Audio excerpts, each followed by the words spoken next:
That's the language I've heard this evening. Everybody will say greetings. So, once again, greetings. Greetings. I'm here with my colleague, Zachariah. Zach, you may stand for them to see. I think my coming here is always by divine. Because for the past 3 years, the CEO just nominates me to come here. Normally, you are nominated for different programs. But I don't know how come every year I'm the one who is always nominated to come here. So I think it's divine. Last year when I came, Madame gave me this file.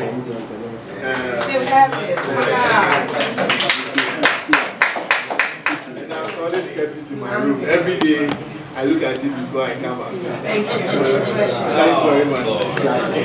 Yeah, we actually made a presentation, but unfortunately we don't have the projector here, so I'll make it very quickly and then we can discuss.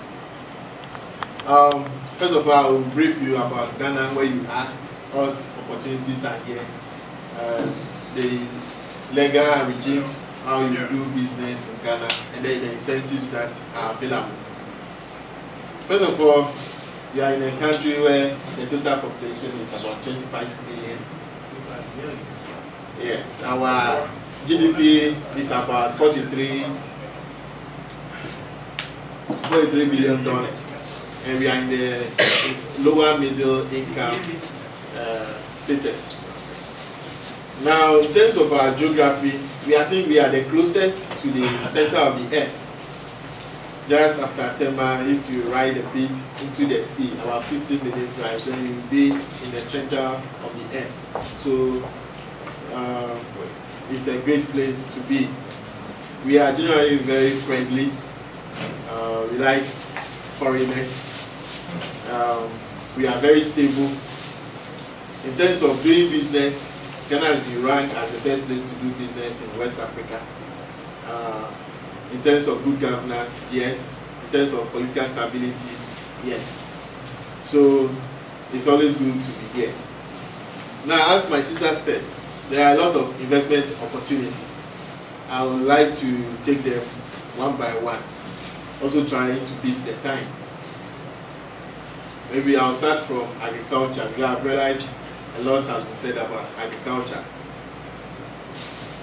Ghana, I think, is one of the 2 countries in Africa that you can grow any crop, apart from the temperate crops.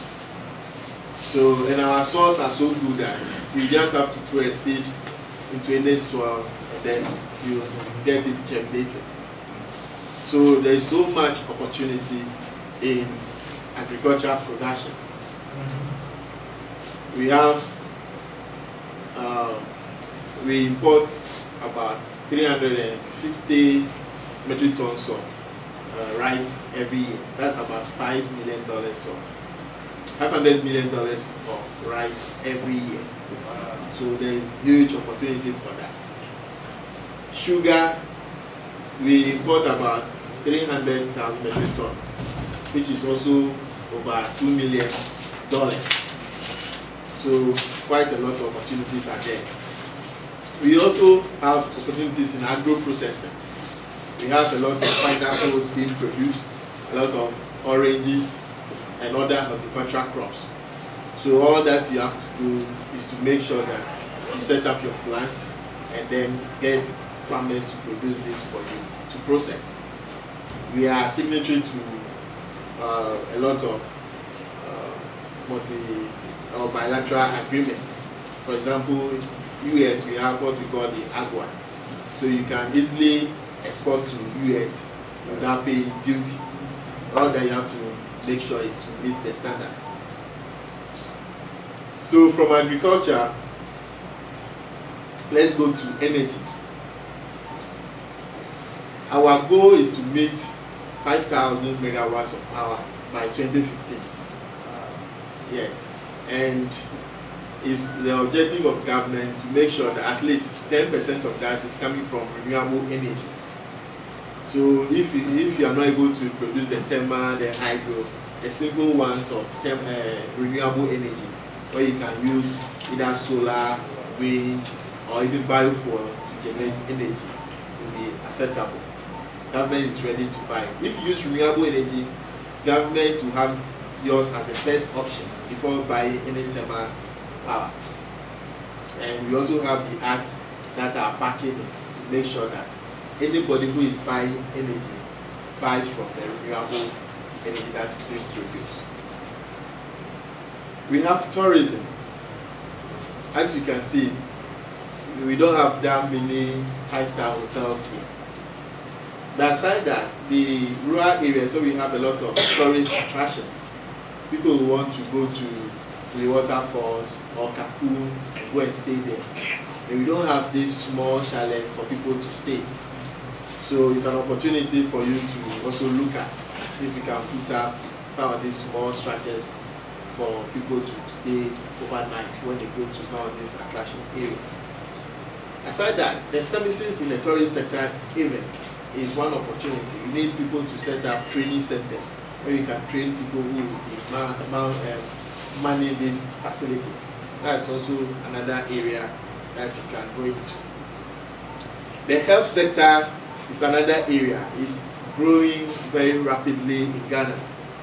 Now we are diversified into so many things. Apart from the traditional healthcare system, which is the hospital and the clinics, people are going to spa, people are going to traditional medicine, people are going to fitness and all that. So it's a great area. All that you have to do is to identify one key aspect and then come into it. We have the manufacturing sector. We have the mineral processing. We have quite a lot of minerals from this country, which we export in the raw form. So if you have the skill to even turn our gold into jewelry, it's an opportunity for you to come in. We also have the I've talked about the health sector. The pharmaceutical sector is also one where we can produce drugs, herbs for our people. We have moringa. Last year there was an exhibition of moringa. Yes, it's a very hot commodity here. Everybody wants to drink moringa, even in our tea, in our spices, everything. So there are other herbs that are available. So it's something that you can also access. All you have to do is to make sure that they are certified by the Food and Drugs Board, and then you'll be allowed to do that. The transportation sector is also another area that you can come in. If you want to operate a taxi business, you can come in with 10 taxis to operate. Any other transportation system is also available, especially intercity and then within the city. That's also an opportunity for you to come in. So basically, with the time I have, these are the few opportunities. The good thing is, anywhere you decide to go, once you are passionate about it, once you are determined to do it, we are growing, the opportunities are there. You just have to focus on it, and then you make it. So you don't have to despair at all. Anything you want to do, we are still moving on. The GDP is growing. We've just discovered oil. So a lot of opportunities are in it. Now, how do we do business in Ghana? It's a very simple process. You first have to register your company at the Registrar General's Department.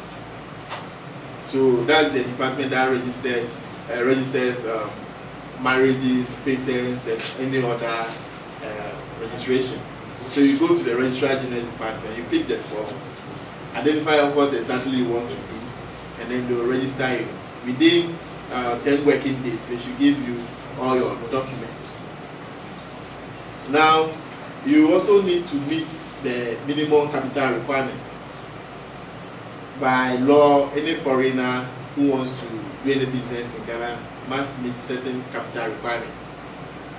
So, for example, if you want to go into agriculture, maybe grow rice or produce maize or corn, you if you can either partner a Ghanaian or do it as 100% foreign company, the law allows that. So if you want to partner a Ghanaian to do that, it's very simple. You only have to invest $10,000. That's a very small amount of money. But if you want to do it alone, then the investment is $50,000. That's how much you are expected to invest in the country. So, for example, if you want to partner my colleague who is into tilapia business, you only need to invest $10,000 as the minimum capital requirement. And then from there on, you can top up anytime you want. But at least the minimum should be met.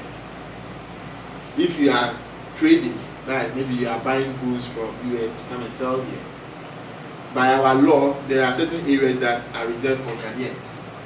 We don't want foreigners to come and be doing petty trading, go to the market and put things on their head or on small tables to sell. We expect that when you come, you also create jobs for our people. So in that case, we expect that when you are coming, at least $300,000 should be the minimum. So you can see the difference if you are doing the other thing. Tourism, agriculture, transportation, health services, education and all that. If you are doing it alone, as 100% foreign, 50,000. If you are partnering a Ghanaian, 10,000. But if you want to come into trading, which we don't encourage people so much, it's $300,000. Now, once you meet this minimum capital requirement, you come to our office at the Ghana Investment Promotion Center. Minimum 5 working days, you get your certificate ready for you. So once you are registered with GIPC, it means that by our law, you are protected against any non-commercial risk, which means that no government, no individual can come and say, I don't like you, so I'm taking over your business. No one can do that. You are allowed to repatriate all your profit, 100%, to wherever you want to take it. You are allowed to bring in your experts to come and manage your business for you. You are given all the necessary protection. If you need certain permits, for example, if you are into pharmaceutical, you need permit from Food and Drugs Board, and you are finding any bureaucracies there. You just have to call GIPC, we talk to them, and that will be done. If you need power, you can talk to GIPC, and you talk to ECG or VRA, and your power will be restored for you. If you need environmental permit, you can also talk to us, and then we do that. So our major role is to facilitate investment. So anything we shall do to make sure that you have your peace of mind, you have the freedom to realize your dream as an investor will be done for you at the GIPC. Now, what are some of the incentives? If you are into agriculture, for example, when you are producing food crops for us, agriculture comes with initial investment so much. So we expect that for 5 years, you don't pay any tax to anybody. Yes, we have 5 years tax holiday. Yes. However, if you are into tree crops, for example, you are producing cashew, sugar cane, you are producing orange or mango crops, you have 10 years tax holiday. So for 10 years, you don't pay tax. Now, if within those periods, for example, you are not supposed to pay tax 5 years whilst cultivating rice, you made losses, which means that there was no way you are even going to pay tax anyway. You can carry over that loss for 5 years. So eventually, for 5 years, you've made losses, you can carry it over. So that means for 10 years, you are not paying tax while cultivating your rice or maize or whatever.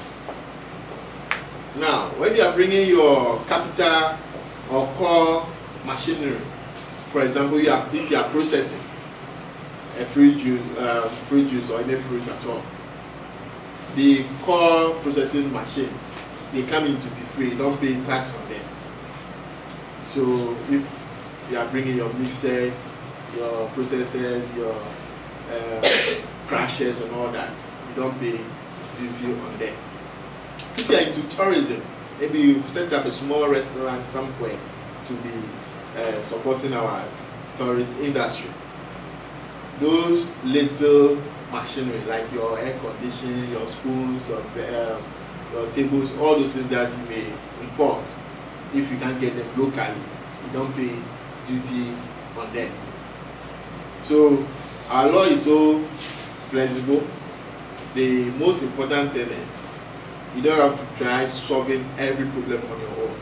We let the authorities know, and they will advise and guide you through the process. So in short, I would like to end it here and then invite questions so that it can be more interactive. Thank you very much.